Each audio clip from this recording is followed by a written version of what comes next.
La grippe porcine à l'origine de centaines de cas humains aux États-Unis et au Mexique, où elle a fait 108 morts selon l'Organisation mondiale de la santé, est une maladie respiratoire des élevages de porcs, mais transmissible à l'homme, qui fait peser la menace d'une pandémie humaine. L'agent responsable de cette épidémie de grippe est un virus de type A-H1N1 dont la transmission interhumaine est avérée.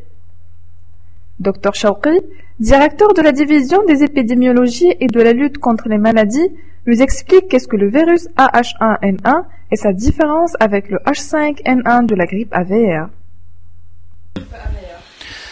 En fait, les deux virus, le H1N1 et le A-H5N1, sont deux virus, disons, cousins.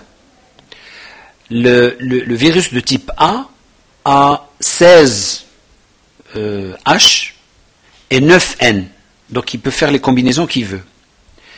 Et c'est grâce à son intelligence déroutante qu'il arrive à nous imposer le changement, par exemple, des vaccins chaque année au niveau de la grippe saisonnière. C'est un H1 aussi, ou là un H3, ou là un H2 qui peut circuler, sauf que celui-là, c'est le sous-type qui change. Parce qu'à l'intérieur du virus, il y a des portions, il y a 8 portions. Et ces 8 portions peuvent appartenir à différentes espèces. Le A, en particulier H1N1, peut infecter l'homme, le porc et la volaille. Ici, dans le cas actuel, le AH1N1 a 5 portions qui appartiennent au porc, 2 portions qui appartiennent à la volaille et 1 portion qui appartient à l'homme. C'est pour ça que dès le départ, on l'a appelé virus du porc, ou on a appelé la maladie grippe porcine, parce que le virus a une proportion de parties importantes qui appartiennent au porc.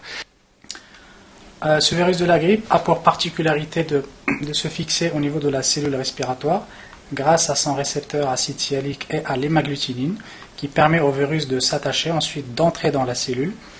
La réplication, bien la multiplication du génome viral se fait au niveau du noyau. Et si une cellule est infectée par 2 sous-types différents, il y aura un brassage et un mélange des ARN. Et à la fin, on aura fabrication d'un nouveau virus qui va se libérer de la cellule grâce à cette molécule de neuraminidase. Et ensuite, les virus sont relargués. Et c'est ce brassage-là qui nous permet d'avoir, ou malheureusement, qui nous donne des virus de sous-types différents.